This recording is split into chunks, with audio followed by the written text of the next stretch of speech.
Hey guys, so I just want to talk about my experience attending Jordan Peterson's Beyond Order talk. I went to the one in San Diego last Tuesday on January 24th. I just wanted to talk about the things that I enjoyed, things I got out of it, and then also the things I didn't like. So just to preface, I've been following Jordan Peterson for some time now. I think he has a lot of great insights on sort of the trend that society is going on. I think he's an excellent clinical psychologist. He's really helped me on my journey in terms of beginning my study of philosophy and just developing my worldview in general. Having said that, I do think that his understanding of philosophy leaves a lot to be desired. I think that recently a lot of his stances have been really politicized by himself, actually, because for the most part he does have a conservative audience, which is like there's nothing wrong with that. But I think that things that go beyond his expertise, he gives an opinion that's not fully developed. So like a lot of the political stances that aren't related to like clinical psychology or even philosophy, which he still has a decent understanding of, a lot of those political stances that go beyond his expertise and beyond what he understands are underdeveloped and uh, oftentimes fallacious.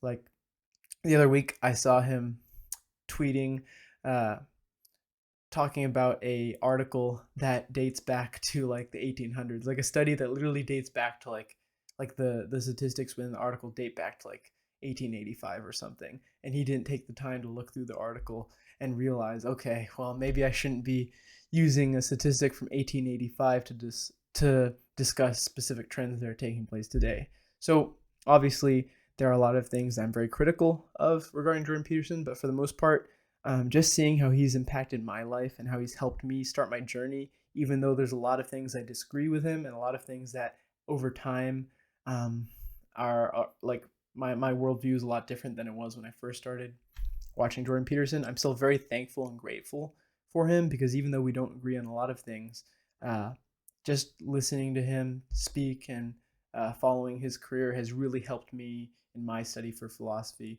or my study of philosophy and psychology and all these other different things. So for that, I'm forever grateful.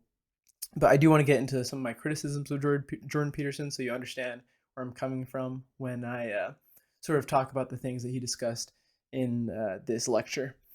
So, first of all, I think that his interpretation of Nietzsche really leaves a lot to be desired. I think he oversimplifies Nietzsche's works. For example, the specific thing that I'm going to cite is his interpretation of Nietzsche's criticism of Christianity. Now, Jordan Peterson tends to gloss over a lot of things and seems to be of the opinion that Nietzsche didn't actually dislike the philosophy of Christianity, but only dislike the institution itself.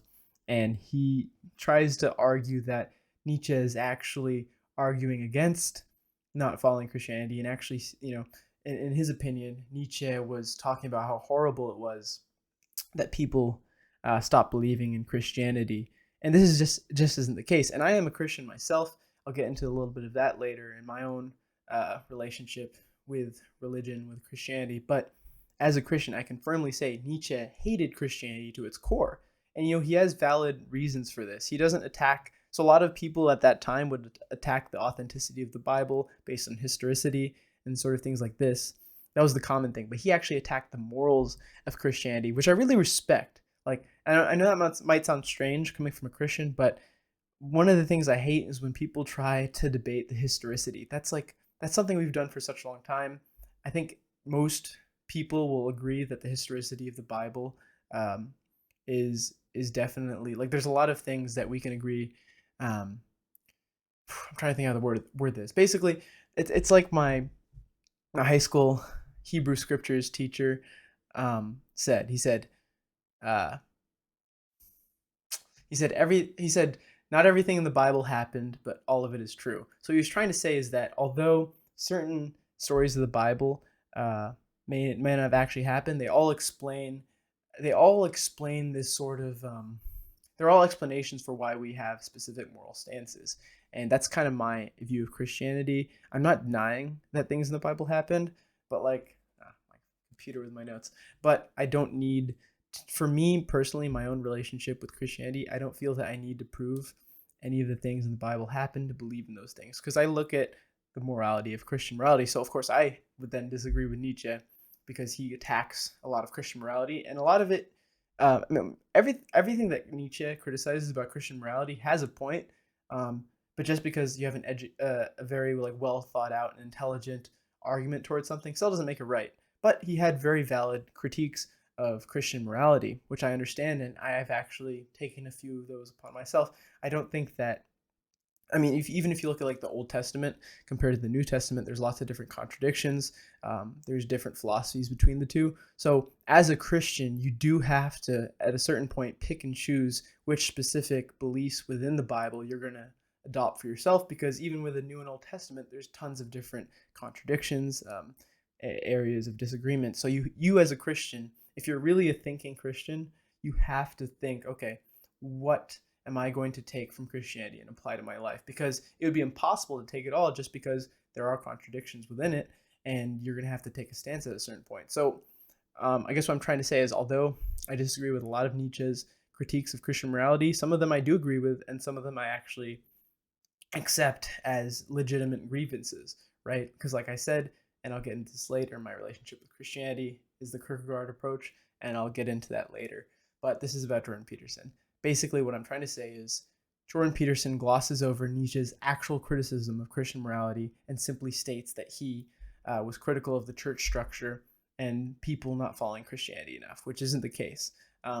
Nietzsche talks about Christianity being a slave morality. So what that means is he says that because the Hebrew people were under Roman rule and a bunch of other oppressors throughout time, such as the Egyptians, the Egyptian pharaohs, and many other peoples, that they've developed a slave morality. So what he means by slave morality is it is the morality for those that are not powerful. So essentially he talks about master morality and slave morality. So he would talk about master morality being morality that basically validates people attaining power and abusing that power. And slave morality would be, for example, in Christianity, like vulgar displays of wealth, just for an example, are frowned upon, and rightly so, right?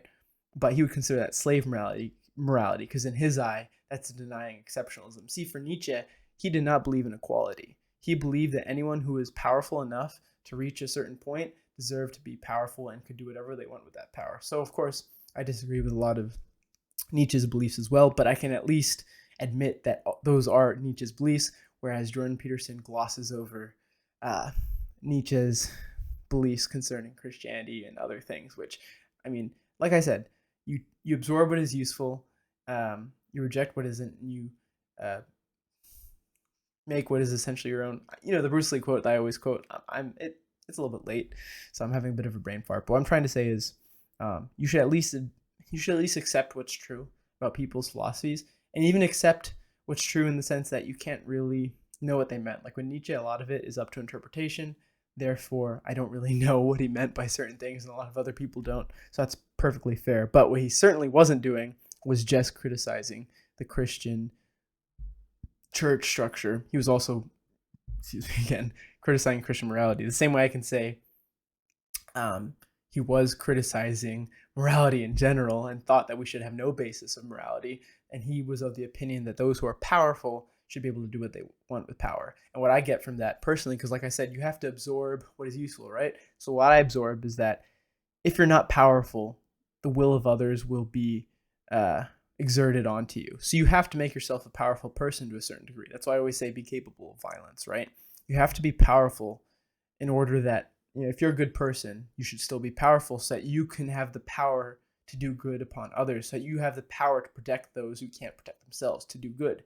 We should be powerful, all of us. So what I get from Nietzsche is that I need to attain a certain amount of power so that I can protect others without power. Whereas Nietzsche in general is just get power, and once you have it, you can do whatever you want with it, essentially. And he has his own morality too, but he's saying that there shouldn't be a basis of morality. He's a moral relativist, which is another thing I'll get into, because Jordan Peterson is the opposite of moral relativist, especially recently with as he's grown more Christian, which I think is a good thing, because I think it's really humanized him a lot more. And like I said, I'm a Christian, so that's great for him. But I'll get into some of my criticisms of how he interprets Christianity as well.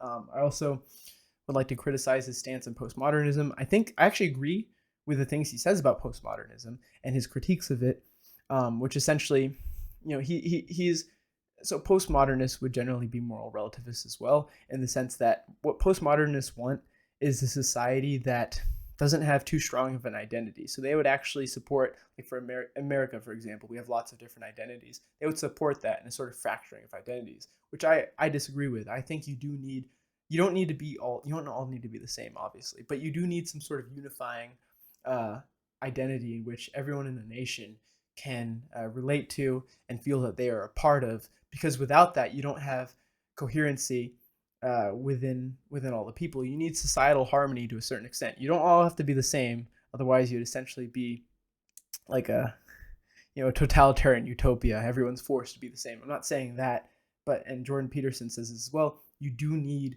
a certain amount of social harmony, and I'll get into that later. But having said that, he seems to also gloss over a lot of the things about postmodernism. So although I disagree with postmodernism, I also recognize a lot of the issues that they point out. For example, power dynamics, which I'll get into, and how certain aspects of a free market, for example, reinforce these age-old power dynamics, which may not be explicitly displayed in our current society, but they represent institutions that existed in the past. And I think Jordan Peterson's critiques of this sort of gloss over the fact that the postmodernists are actually onto something. So although I reject postmodernism myself, I recognize a lot of their critiques of society and at least accept them, right? I don't have to agree with something to accept it as a valuable piece of knowledge. The same way Nietzsche criticizes all of Christian morality. Even though I don't agree with those critiques, I understand them, and I understand that there is merit to those critiques. So going forward, the last thing I just wanted to criticize in my preface, I know this is a long preface. I didn't realize this was going to be such a long video, but I'm getting on a roll of thoughts. So as a Christian, right, I guess I could talk about my relationship with Christianity, because this will sort of explain why I dislike certain views of Jordan Peterson regarding Christianity. So Soren Kierkegaard, who is considered to be the father of existentialism, was a Danish philosopher. He lived like from the early 1800s to the mid 1800s, and he's probably, off the top of my head, the only existentialist philosopher that I can think of that was not atheist or at least agnostic. I can't think of another like a Christian or religious famous existentialist philosopher. I could be wrong, so correct me in the comments if I'm wrong, but I believe, to my knowledge, right? So Soren Kierkegaard, he did believe that there was no inherent meaning, the same way that most existentialists do, but then he also talks about taking a leap of faith. And what a leap of faith is regarding Christianity, because that is the religion that he followed. He had a lot of critiques of Christianity. He was more of the Jordan Peterson critique of Christianity, I would say. So when Jordan Peterson's talking about Nietzsche, he's really talking about Kierkegaard's beliefs towards Christianity, in my opinion. I could be wrong. Because Kierkegaard was more of criticizing the church institutions, the church structure, and criticizing people for not following Christianity the way it was meant to, which is what Jordan Peterson seems to think of about Nietzsche. So I take a more Kierkegaard approach. With Kierkegaard, taking a leap of faith was knowing you have no real proof for God's existence or anything in the Bible happening, but choosing to believe it regardless. And this comes from deciding which meaning in your life matters most. And this also kind of relates to Nietzsche as well, which I'll get into. I know I'm going off a lot of tangents, but I think I have a nice flow of ideas right now that I really like to discuss and passionate about. Essentially, if you're an existentialist, you create your own meaning in life, right? So for Kierkegaard, he believed that you should, or at least you could, latch on to a specific set of values that have already been set, but you latch onto them as a free thinker, not taking everything for granted, analyzing each belief individually, and deciding for yourself if that's valuable to you. So he takes a leap of faith to become a Christian, regardless of knowing there are no proofs. And that's my approach. I don't know if God exists. I don't know if God exists the way he does in the Bible. Maimonides says, how can we even think of God in human terms? Like, if we think about the vastness of God, there's no way of saying like God is even a he or her or anything, like gender, or sex, whatever, right? This didn't exist until you have organisms, right? Before you have anything that ever exists, there's nothing, right? So even like male and female, this concept, there wouldn't have been anything. If there's no organisms, then there's no male or female at all. So just the way that we consider God the Father, right? God as a man. And this comes from, of course, the story of creation, where God creates Adam out of his own likeness. So naturally, Adam would be a man. And then he creates Eve out of the rib of Adam, like the fair sex, right? Um, so yeah, so within that, like it could have exactly happened like that. I'm not denying that, but I also have no way of proving that. So I'm not going to say for a fact that happened. In fact, I'm personally of the belief of evolution, right? Given certain carbon dating and evidence and oral history and such, right? So obviously I don't know, and I don't know for a fact that evolution happened either. That's just my personal belief. But what I'm getting at here is that Kierkegaard's approach is that you have no proof of any of these things happening, but you choose to believe it anyway, and that's actually more powerful faith. I might not get, if there's no heaven or hell. If there's no heaven, then all the good things I could do in life might not be rewarded. I could just die and just not exist anymore. But I'm still going to try to do it regardless. And I say try because it's hard to be a really morally good person. Human nature is such that we're selfish, at times narcissistic, at times immoral. And I am guilty of all those things, just like everyone else is. We are all guilty of certain sins. So it's hard to be perfect. So you try to live a good life. You try to live under these sort of moral standards. We try our best, and don't try, really do it, right? But I'm not going to pretend like I'm morally superior than anyone. I would consider myself, at best in the middle of the pack, right? I fall short of what I want to be every day. I fall short of what God wants every day. But I choose to believe that this is the right way to live, and I'm going to try my darndest to live that way. So that's Kierkegaard's approach to religion, and that is what I believe Jordan Peterson was really getting at with how he interpreted Nietzsche's approach, sort of. Because Nietzsche also talks about, there's 3 stages of life: the camel, the lion, and the child. So the camel is burdened with all these preconceived notions of reality and morality and meaning. For example, Christianity would be someone who's born a Christian, they're raised a Christian, would be a camel. They just believe because that's what they've been told. Now a lion stops being a Christian. He says, I don't believe in this. Like, this is crazy. This is stupid. Why should I believe in this just because I was raised this way? Right? So they fight against the dragon called thou shalt. Right? So the dragon is sort of conformity. Christianity is an example of a dragon that is keeping this person from being a free thinker, according to Nietzsche. And when you think about it, it's true. If you're just a Christian because your parents were Christian, then are you really a Christian? Right? And I'm not saying you can't be a good Christian if your parents were, but until you really consider why you're a Christian and why you believe the way you do, are you really a true Christian? So then you get to the child, and the child chooses his own meaning, his own set of values, his or her. Sorry, right? They choose their own meaning, and the child, he will, he can choose to be like Christian, for example, but he does so knowing that he is consciously choosing to follow Christianity. He's not being influenced by external forces making him a Christian. Like, for example, being born a Christian, your parents being a Christian, right? And this is why I think Jordan Peterson is trying to get out of Nietzsche, which he did unsuccesswould, which goes into my critique of Jordan Peterson regarding his views on Christianity. He seems to try to prove Christianity based on what you would call meta-narratives, along with other misconstrued proofs. So his argument would be that because our whole morality is based upon Christian ethics, it must be true, because right or wrong inherently seems to come from Christianity, which I don't think is a solid argument. I mean, it's true. Most of our morality does come from a combination of Christian morality and Greek ethics. That's true. Western civilization, at least.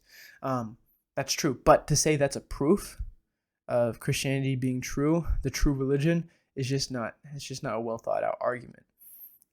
I think that you shouldn't need to prove, you shouldn't need proof of Christianity, because faith is choosing to believe regardless if there's proof or not, right?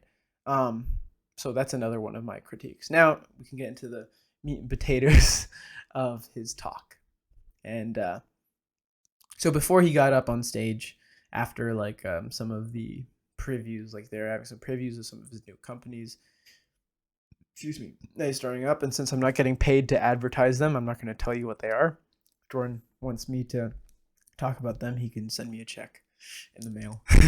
So before he went up, his wife, Tammy Peterson, she seemed like such a sweetheart. I don't really know much about her. I know about him a decent amount about his daughter, a little bit about his son. I really don't know much about his wife, but she seemed like a sweetheart. And she was talking about maintaining the romance in a marriage, and she was being very open with the audience, which I thought was actually like that moved me because she talked about some of the issues that they experienced, and she talked about overcoming adversity in a marriage through dedication. She describes these things towards maintaining the romance in a marriage, and she was talking about setting up dates, and that her and Jordan both had really busy schedules, and the way that they maintained the romance in a marriage is they would set up a time for a date that they would always hit. They would always have the date if they said it, right?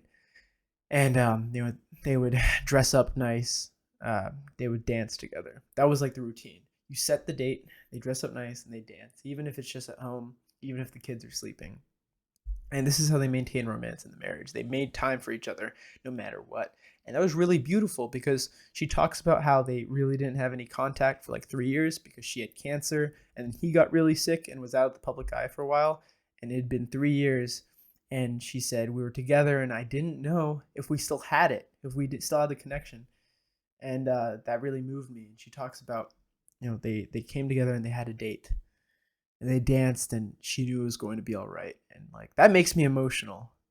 Sometimes I wonder if there's something wrong with me because I feel like I don't react emotionally to certain things the way I should.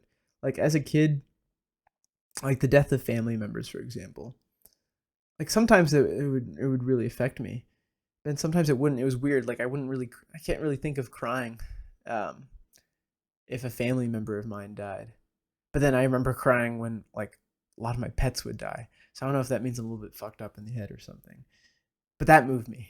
So I'm trying to say I have emotions like you. I'm not a lizard like Mark Zuckerberg, right? Or at least I'm trying to convince you I'm not a lizard like Mark Zuckerberg by appealing to your emotional side. I have emotions too. But anyway, I'm going a little bit off topic. We can get into my psychology another time and all that silliness. But I'm just being a little bit, I'm messing around for the most part. But anyway, that moved me. That was a beautiful thing to hear, have her open up and talk about their issues and like how they overcame them. And I thought that was very good. That was one of the things I really liked. But it was funny because when he comes up on stage and it's kind of like a UFC walkout, like everyone's cheering. He's so stoic, and they just kind of walk past. Sorry, they kind of just walk past each other. Like they don't even hug Ricketts or anything. He just awkwardly walks past her after she poured her heart out to everyone on the stage. I was like, come on, give her a hug. I heard some other people say it too, like, wow, he didn't even give her a hug. So that was kind of funny. Sigma male grind set, Jordan, I see you. I was kidding. Show affection to your significant other. That's something I try to do. Fail sometimes, but at least I have the intention of doing so. So that's something. Anyway, so go into some of the first things that he discussed. So with Jordan Peterson, narratives are a big thing. Like I said, he tries to prove Christianity, saying it's a meta-narrative. Like these are the stories that push us forward, and that's how we base our morality on these stories. And that sort of proves it just because that's like innate in us. I could go into why I don't believe that, and I've kind of talked about why I think that's not a good argument, but that's not the point of this. I'm going to tell you what he talked about and what I got out of it. Just a sip of my tea. Also, Gimli's like knocked out behind me, snoring and everything, which is funny because I'm talking. Seems like dogs can fall asleep through anything, any noise. Anyway, meta narratives, story narratives. So Jordan Peterson, for example, he likes to talk about like the male archetype, the female archetype, and uses a lot of stories. He uses a lot of myths. Like he goes to mythology to draw these sort of stories that drive us forward. And he talks about how stories drive, or what drives humans. And he talks about the classic good guy, bad guy story. Good defeats evil. He talks about James Bond. He talks about how when we're watching a James Bond movie, for example, we put ourselves in the shoes of James Bond, generally. As a kid, I always liked the bad guys. Yeah, I put myself in their shoes because I'm edgy. Even as a 5-year-old. But no, most of us would put ourselves in James Bond's shoes, and we are James Bond as the movie's going on. Whenever something bad happens to it, we feel it. Whenever he triumphs, we feel it.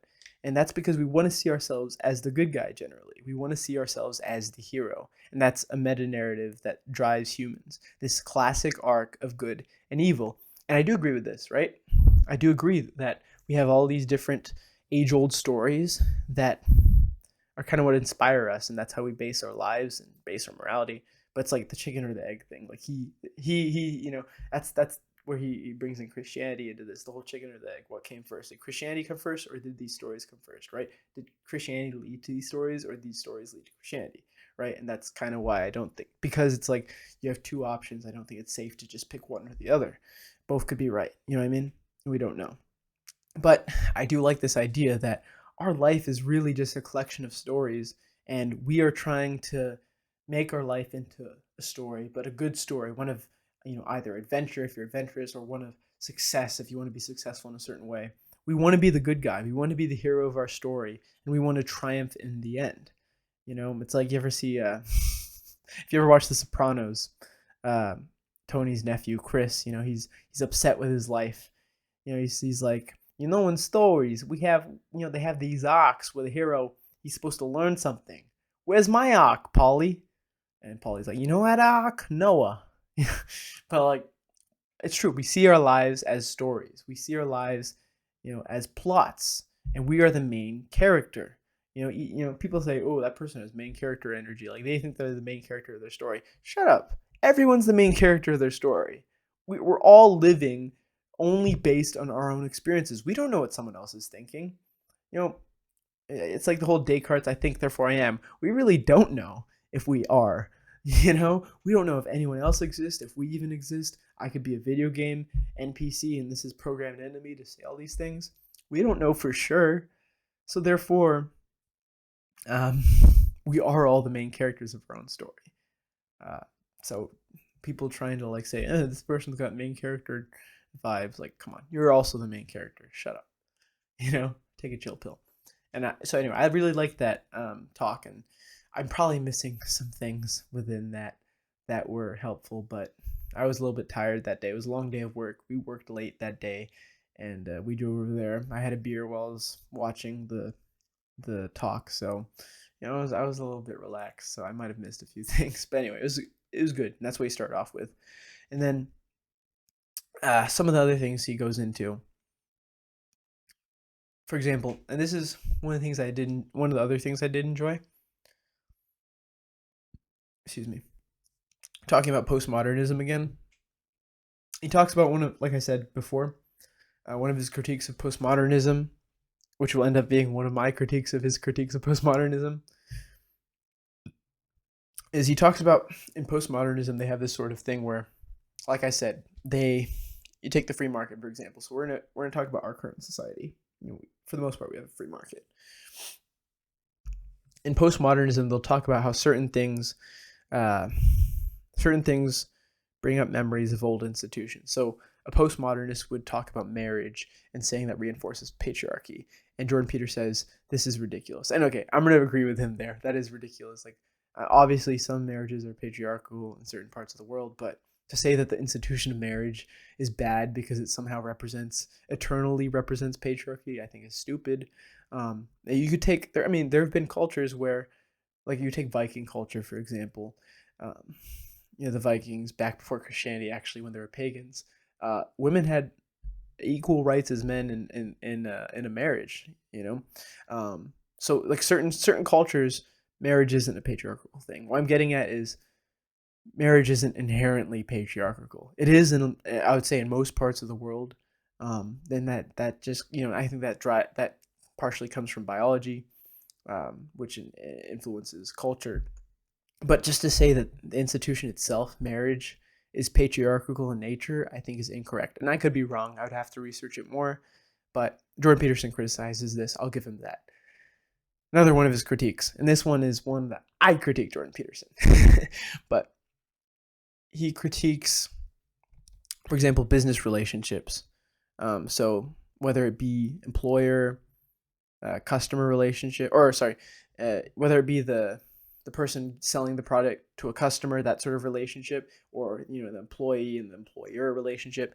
Like, for example, postmodernists, or at least this is what Jordan Peterson brought up, he would say that a postmodernist talks about the relationship between an employer and an employee, representing the institution of slavery.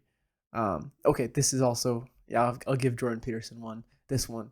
I mean, you do need someone in charge of another person in terms of employee and employer. Like, it doesn't have to represent, a slave master sort of relationship. Like, that's ridiculous too. Um, I mean, and the reason why this is ridiculous because there's always going to be a hierarchy. To have a hierarchy doesn't mean you have to have it. Like, hierarchy doesn't necessarily mean that it's involuntary individuals in the lower part of the hierarchy.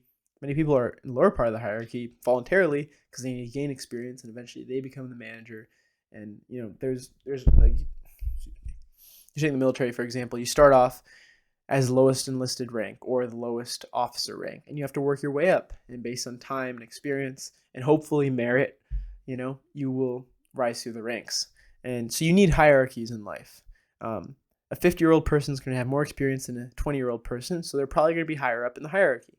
It doesn't have to be involuntary hierarchies of one person enslaving another.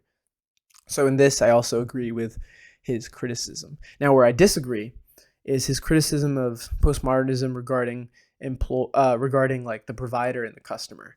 So postmodernism would say that in a free market system, individuals can manipulate these power structures to cheat customers out of a fair product in order to make more money. And Jordan Peterson says, well, the free market will self-correct. And this is sort of Adam Smith approach. The free market will self-correct. So if you take a car dealer or an auto shop, for example, and they start scamming people, they charge people way too much money for a specific installment, or they do the installment wrong on purpose, so they have to come back and spend more money. Like, Jordan Peterson would say that this relationship will self-correct because people will stop going to that auto shop and they'll go to one that does a better service. Now, this is true to a specific extent, but monopolies exist, for example. You take the pharmaceutical industry in the United States. Now, there are reasons for this. Some people would argue that the pharmaceutical companies have high prices due to an anti-free market system, which has patent laws on certain medications, that without patent laws, people would be able to produce those drugs for cheaper. So that's an argument for why that exists. But regardless, take monopolies, whether it's the pharmaceutical industry or, like I said, I'm tired, so I can't think of another example right now, but you guys know they exist. Other examples of monopolies, even when it comes to like natural resources, certain countries have monopolies on specific natural resources. The Persian Gulf states have a monopoly on oil. Okay, and this actually ends up being a funny thing because rather than allow a monopoly on oil, we'll try to negotiate trade so that we get oil at a cheaper price from these countries, right? So we don't like that. We don't like a monopoly, but monopolies do exist, right? And if someone has the power to if they have complete control over a specific industry, complete control over the distribution of a specific product, and obviously they can control the prices of that product. And we don't like that, obviously, because we want healthy competition in business. The same way the United States is not going to want to buy oil for too expensive, and we're going to negotiate a little bit, carrot and the stick. If you don't give us oil at this price, we're going to mess you up, and rightly so. I'm playing, kind of. I mean, carrot and the stick diplomacy is important. You have to have the threat of force, obviously. If somebody doesn't give you things at a fair price and that specific product is necessary for the survival of your country, pretty much, or at least the functioning of your country. So carrot and stick diplomacy. But Jordan Peterson seems to gloss over the fact that there are corrupt practices which allow individuals to get away with economically trying to think of a word to explain this, like negative economic relationships, I guess. Like, the person creating the product can cheat the customer and get away with it, whether it be a monopoly or whether it be a time when that specific product is not significantly in circulation. Therefore, they can choose to mess with the product and sell it for higher. Or even if you take Yeah, I mean, I don't want to go too much on this topic, but what I'm getting at is monopolies exist, corruption within a free market system exists. It doesn't always self-correct. You'd want it to, right? And maybe the argument also goes into if we had a truly free market system, maybe it would self-correct, and that could be true.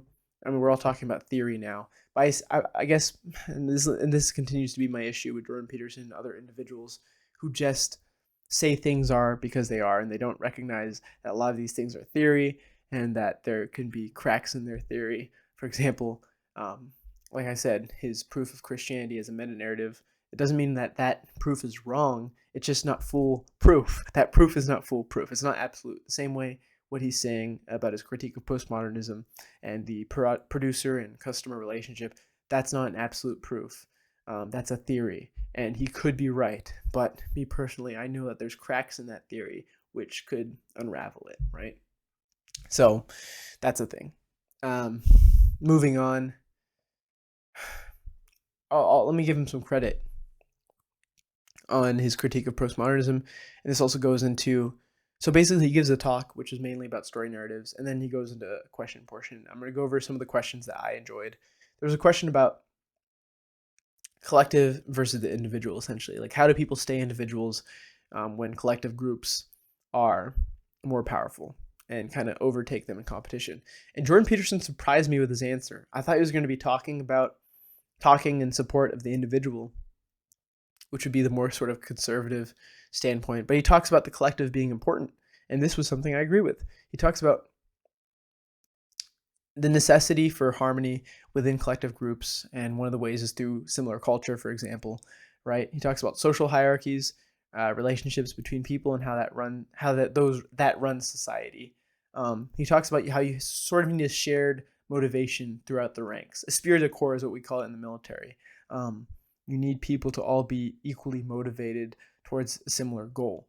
So in a social hierarchy, you need people who are natural leaders in charge of others, and you need them to inspire and motivate throughout the ranks, so that as a society you have common goals that you work towards. And like I said, if you had completely the same motivations, then you would be in a totalitarian utopia, and that just would be bad. But you do need a certain level of collective goals as a society, like whether that be values that you're trying to live up to, so on and so forth, or values is a big one. Shared culture, shared identity. Like if you have the same religion, kind of falls under values. I'm trying to think of another example.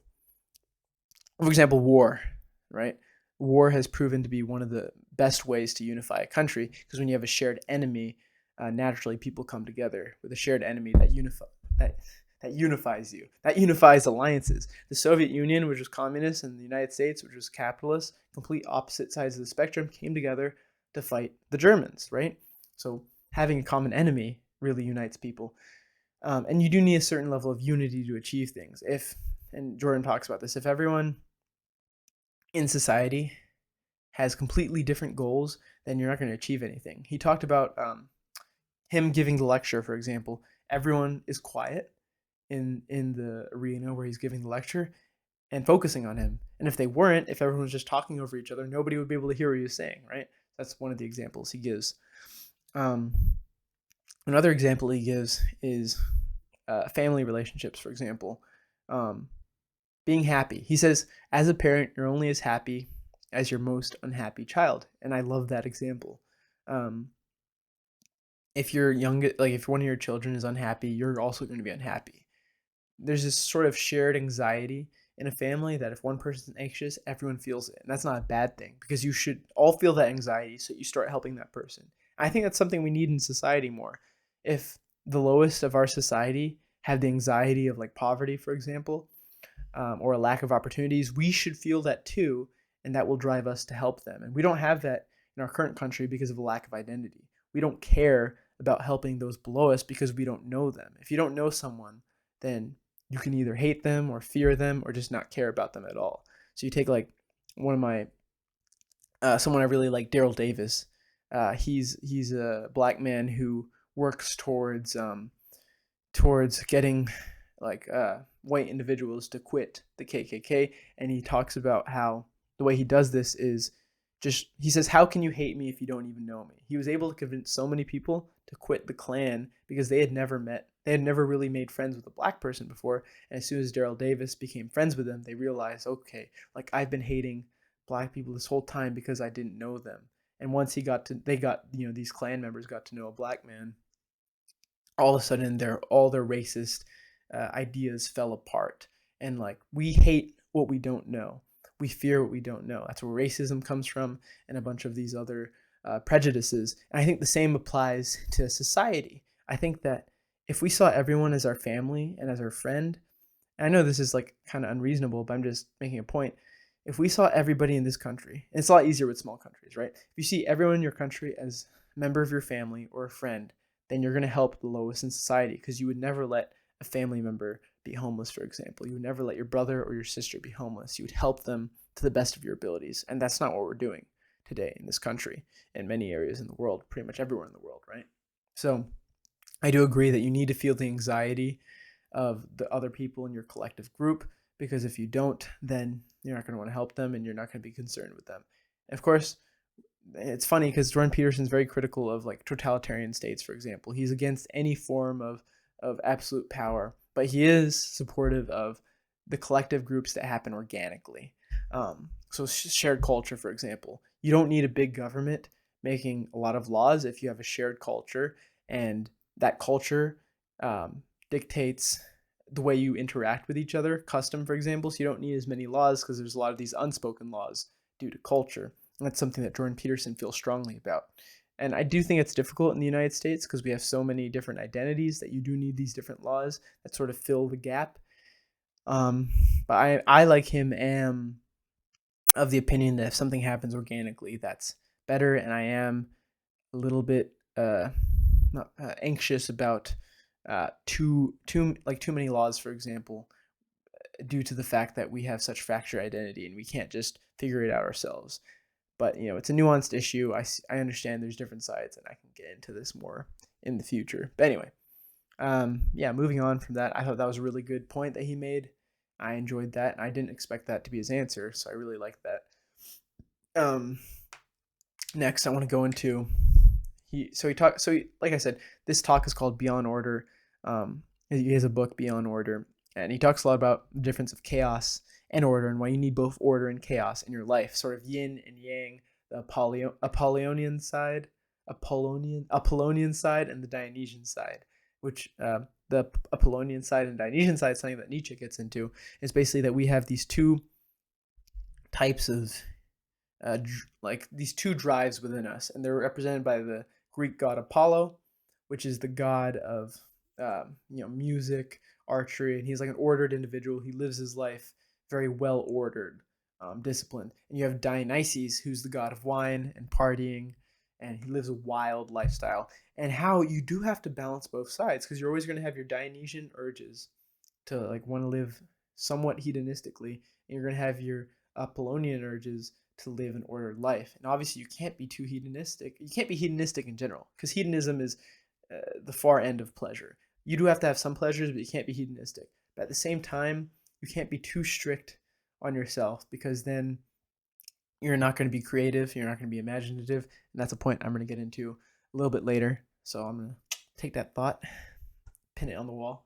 But he talks about balancing this, and one of the interesting examples he gives is he's talking about Exodus. So for those of you that don't know, Exodus is essentially the Hebrew people's like I said, the Hebrew people were enslaved by the pharaohs of Egypt for many years, and Moses was able to, after you have like the various plagues and God punishing the Egyptian people, eventually they allowed Moses to lead his people, the Hebrew people, through the desert and back towards the Holy Land, which was Judea, the land surrounding Jerusalem. And so Moses led his people through the desert, and after people have been slaves for so long, the idea of freedom scares them. The idea of freedom makes them very anxious. Like, You take Kierkegaard, since I mentioned him earlier. Kierkegaard says, anxiety is the dizziness of freedom, because when you have choices, and it becomes very scary, right? So this is the going from order to chaos, sort of, right? So under the Pharaoh, even though they lived a horrible lifestyle, they lived a very ordered lifestyle. It was easy, but clearly it wasn't a good life. No one wants to be a slave. So too much order, in this case, that's an example of too much order, is a bad thing. And as they went forward, they wanted to make Moses like their new Pharaoh, almost their new oppressor, because they were so used to living an ordered lifestyle that they were so afraid of a chaotic lifestyle that they had to choose for themselves, choosing what they did. So they wanted Moses to accept all the responsibility of ordering their lives. And Moses was flooded with work. He couldn't deal with all this pressure. So he talks to his father-in-law, Jethro. And I hope I'm saying the name right. Oh my gosh. Jethro, he essentially describes division of labor and having a hierarchy. And he describes, he says, I'm not going to quote this perfectly because I can't remember the exact lines of the scripture, but it was essentially let one person rule 10 and 10 people rule 100 and 100 people rule 1,000, kind of something like that. Basically, he was talking about division of labor. So if you're in the military, you have small unit leadership. You have fire teams of 4 people, then you have squads of like 10, and then you have platoons of like 30. So you have someone in charge of a small group who is being led by another individual who's in charge of like 4 subgroups, for example. So it's division of labor, it's a hierarchy, right? Social hierarchy, people leading others, because you need followers and you need leaders. You need leaders to lead the followers, right? You need these relationships to run society. And Jethro basically describes this to Moses, and this is sort of the balance between chaos and order. Order because you still have these structures, but chaos because people have a choice. There's a long line of leaders, and each leader has to sort of have their own philosophy of leadership that's separate from the person on the top. So, when I've talked about The Art of War, for example, or even Musashi, I talk about the fog of war, which is described in Karl von Clausewitz's book on war. And the fog of war is the chaotic nature of the battlefield. Things are constantly changing. One general who's leading, like, let's say 10, 20,000 men can't see the whole battlefield. So he needs to give autonomy to the officers below him, who will give autonomy to the officers below them, so that they can command their troops and react to different changes in the battlefield. Because the person on the far right, miles away of the battlefield, is not going to know what's happening in the far left of the battlefield. So if you're separate from your command, you're going to have to make your own decisions sometimes based on the changes on the battlefield. And this describes the same thing here. It's the balance of chaos and order. Order because you still have the hierarchy. It's not every man for himself, but chaos because each leader has to make their own decisions. They can't rely solely on the person above them. Everyone has a certain level of autonomy to make their own decisions. And I think this is a beautifully, most eloquently described concept. And this is somewhat describes yin and yang, yin and yang as well. Yin and yang. That's how you would say it in Chinese. But yin and yang are the two sides of humans in Taoism. The more introverted side and the extroverted side, and it's basically about balance, duality. You have 2 sides, and you need to balance them. You can't have too much of one or too much of the other. I think that's great because I realize in my own life, and this is something I was trying to do when I was really trying to focus on self-improvement, is I focused too much on the order side because I felt my life was chaotic and I needed to order everything. But too much order is not a good thing. You still have to appeal to your Dionysian side as much as your Apollonian side. And when I get to the book Beyond Good and Evil by Nietzsche, apparently they talk, I think, is it Beyond Good and Evil? No, it's a different book. Maybe it's The Birth of Tragedy. Well, there's a book by Nietzsche that talks about the relationship between the Apollonian side and the Dionysian side, which I will get to at some point. I think that'll give me further insights on this idea of chaos and order. But both order and chaos are important. Another thing that Peterson brings up is competition, for example. Competition is the balance of chaos and order. If you're going to play, and this is his example, he says, if you're going to play a game of pickup basketball, you're not going to pick someone that's like too easy. Like, I'm not going to choose to play my little brother who's like, 13 and like 5 foot. Well, he's not even 5 feet tall yet. He's like four something. Um, I'm not going to choose him as a partner to play against in basketball.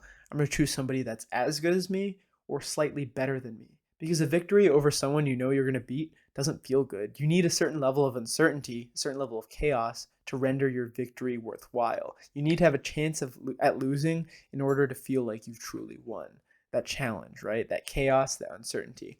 So you take roller coasters. Why are roller coasters fun? Because at a certain point, you understand the possibility that you could die in a roller coaster. It sounds horrible, but it's true. That's why people do scary things like skydiving. There's always this chance that you could have an accident, you could die, and that makes it exciting, unfortunately, right? Or like horror movies, it simulates the idea that you're getting massacred and killed, but you're really not because you're in the safety of your home. But there's always in the back of your mind, like maybe someone snuck into my house. Not me, because I got a 380 and Gimli to protect my house. So don't come find me. Get lead sandwich. Fight Club reference. But you need to balance this chaotic side and this orderly side, Apollonian and Dionysian. And this was something that Jordan Peterson described, which I really agreed with and was very interested in. And I'm going through my notes right now, and I see one thing that I forgot to mention earlier, which I think is important. Just going back to his story narrative, perception and sight. So this was something that he talked about early in the lecture. He talked about how we see things, but we still have to focus on the specific thing that we find relevant. So if I'm in a crowded room of people and I'm having a conversation with one person, I don't really see all those people surrounding that individual person. I really just see the person I'm talking to, even though my eyes are looking around the room. So even right now, I'm looking between my notes, and I'm sometimes looking at my screen, sometimes looking at the camera. Whenever I'm looking at those individual things, I don't see the other things in my peripheral vision. In order to perceive something, you need to focus on it, and we focus on what we believe is relevant, and we ignore what we believe is not relevant. So you take people, for example, with autism. One of the things that classifies autism is a difficulty in being able to focus on one specific thing. So a lot of them will get hyperstimulated, and I'm not talking about the same hyperstimulation that I'm talking about regarding like technology and all those things. I'm talking more like, for example, if an individual with autism was in a crowded room with lots of people talking, it would be very difficult for them to focus on one conversation. They would be hearing all these different conversations at one time, and it would be difficult for them to just focus on one. And that's one of the traits of autism, right? So most of us are able to, I keep hitting the mic, focus on one thing, and that's to find what's relevant so that we can perceive that specific thing that's relevant. That's why we ignore all the other things that we don't deem relevant. And sometimes we focus on the wrong things, right? So that's the struggle, as Jordan Peterson describes it. The struggle is, what do we find relevant? And creating our lives in a way that we can pick the right things that should be relevant to us. And overall, it's a great talk, great lecture.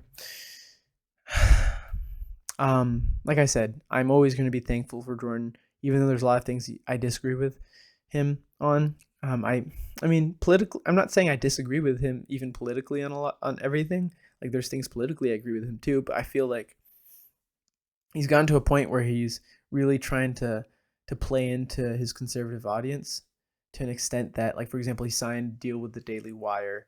He's working with Ben Shapiro now, and like I said, Ben Shapiro is a really smart guy, and I also listen to a lot of things he says, but I disagree a lot.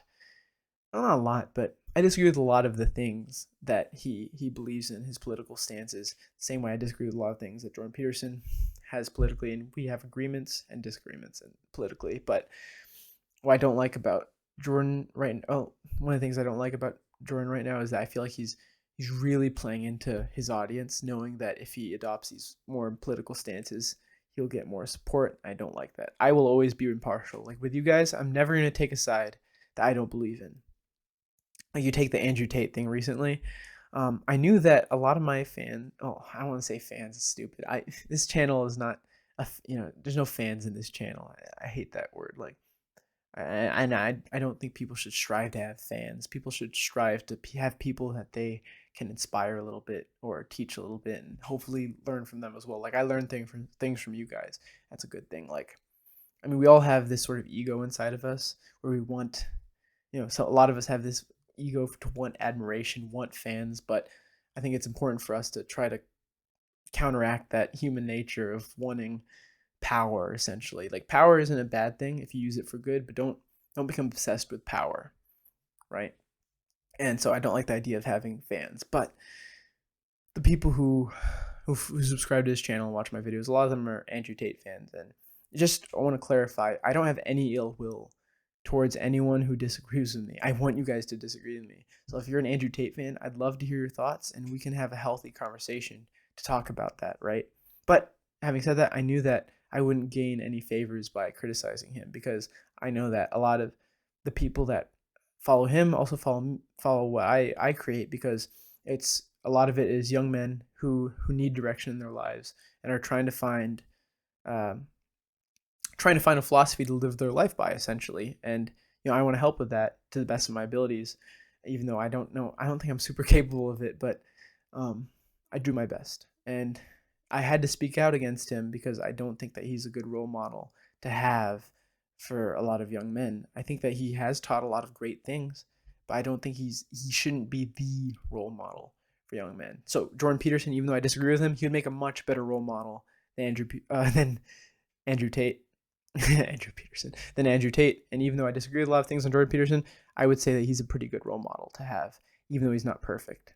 Like there's gonna be no one perfect, but he's a decent role model to have, not Andrew Tate, because at least Jordan Peterson can do a better job of articulating his ideas and having actual substantive evidence to back it up. So, I'm always going to tell you guys how it is. I live my life based on my philosophy that is constantly changing, but is my philosophy. So politics, for example, it's my politics. I'm going to write a book one day about my philosophy. But I live my life based on my philosophy. I try to strive for that Ubermensch kind of creating my own values and my own ideals. And if I do adopt someone else's values or ideals, I do it consciously, knowing that I am choosing that on my own volition.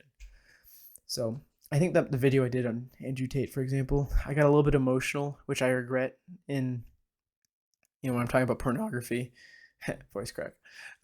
Just because it's something I'm passionate about. I think pornography is a really bad thing. And it's like, I think it's important to recognize that despite the fact that there could be these specific things that, like we as humans may be addicted to, it's okay to speak out against them. Like if you're addicted to alcohol, it doesn't make you a hypocrite to say it's bad to drink alcohol, right? You know more than anyone. So even though like a lot of us men will probably fall into certain patterns, like, I say that as men, being strong isn't having no weakness at all. It's overcoming that weakness. You will have times of weakness, but it doesn't make you a hypocrite to say that men should be strong, right? It just means that you're overcoming a weakness right now, but you're constantly improving, and that's a good thing. So I got a little emotional in that first video I made about Andrew Tate, and I regret that. I wish I was a little bit more rational and provided more evidence, because I think there's some things I missed I should have talked about. Like, for example, regarding the life of Socrates, one of the reasons he was mistrusted by the government was because, so at the time, what we call sophists were really big. So they're essentially teachers who, they were oftentimes private tutors for wealthier families, and they would teach you to win an argument no matter what, for example. And so like the word sophistry is using potentially illogical, fallacious arguments that sound good in order to win a debate. And the sophists pretty much just cared about money and status, and not the truth, not what was morally correct. And because of this, people mistrusted Socrates because he's one of the few teachers that didn't accept monetary payment for his services for teaching. So people thought he had an ulterior motive or something. And I wish I mentioned that when I was talking about Socrates. Socrates has I'm going to go into so many videos about Socrates because he has so many great. See, the thing about him is he doesn't really seem to have a foundational morality, for example, but he has a lot of methods in which you can find out why someone believes what they believe in. It's just a lot of techniques for discovering your own philosophy and for extracting philosophy from other people. And that's what's so beautiful about it. So like I said, I'm a little bit regretful of how I reacted emotionally to the Andrew Tate video. I wish I could have been a little more analytical, but I stand by what I said. And like, I don't hate Andrew Tate. You know, I enjoy watching his videos because I think they're funny. So don't get me wrong. I understand why people like him. I don't hate the guy, but I don't like him either. Like, you know, I'm sure he's fun to hang out with, but I just can't agree with his lifestyle. I don't agree with what he advocates for. And you know, if I ever like met him, like if this channel ever turned out to be something, and I was someone that would be talking to other people with influence, like I would tell him how I felt, and I'd basically say like, I wish you were this way because I don't feel that you being the way you are now is beneficial for young men. And I know you have such a big platform and a big audience, and I wish you'd use that to do better things. So I don't hate the guy. I understand why he's inspiring to a lot of men, but I can't look past his predatory business practices. I can't look past his potential human trafficking and sexual assault allegations. If they end up to be true, I can't look past that. That's a crime.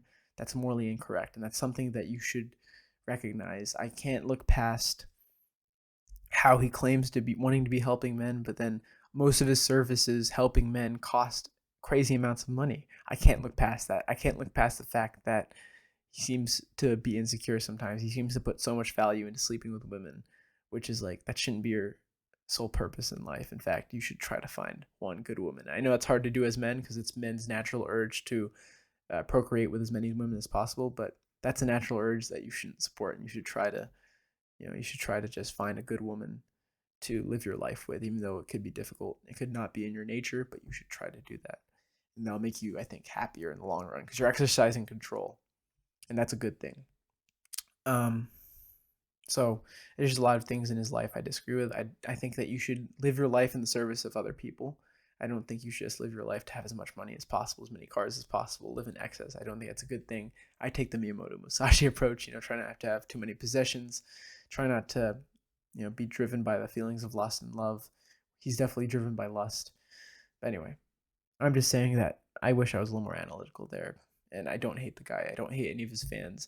I really try not to hate anyone. So, but at least the videos I created have created a lot of discussion in the comments, which I'm really glad about and happy about. So there was a lot of positive things that came out of that video, even though I wish I could have done it better. But anyway, yeah, that was my experience at the Jordan Peterson talk. I didn't realize it was going to be this long, like this video, but I really like how this video turned out. I think I got off the thoughts I wanted to get off. Like one of the regrets I had with the Andrew Tate video was I feel like there's a lot of things I wanted to say that I forgot to say, and this time I think I've pretty much got, there's my computer again, I pretty much have said everything I've wanted to say, so I'm glad about that. And as usual, thank you for watching. I have a lot of videos planned that I'm going to be getting out soon. I shouldn't be too busy this week, so I should be getting out a lot of content. So yeah, thankful for all of you. So as always, this is the Warrior Philosopher, building the foundations of the warrior philosophy. I'll see you next time.